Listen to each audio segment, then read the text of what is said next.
அஸ்ஸலாமு அலைக்கும் வரஹ்மத்துல்லாஹி வபரகாத்துஹு. அன்பு உறவுகளே, உங்கள் அனைவரின் மீதும் ஏக இறைவனின் சாந்தியும் சமாதானமும் உண்டாகட்டுமாக.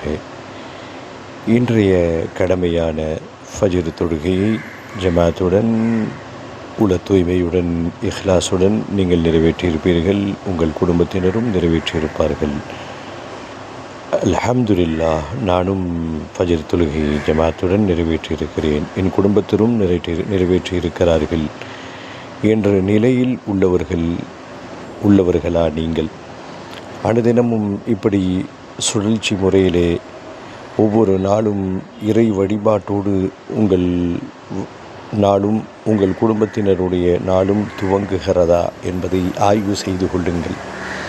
காரணம், முஸ்லிம்கள் என்பவர்கள் எல்லா கடமைகளிலும் சரியாக செய்வார்கள். குறிப்பாக தொழுகை விஷயத்திலே மிகுந்த பேணுதலோடு இருப்பார்கள். குறிப்பாக ஃபஜ்ர் தொழுகை விஷயத்தில். அன்பு உறவுகளே, ஃபஜ்ர் தொழுகையை தவற விடாதீர்கள்.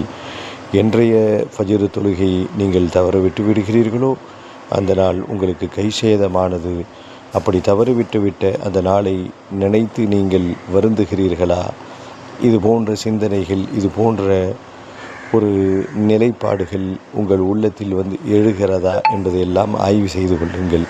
காரணம், ஈமான் ஒட்டி கொண்டிருக்கிறது என்பதற்கு இவைகளெல்லாம் அடையாளம். பயணிப்போம் இன்ஷா அல்லாஹ்.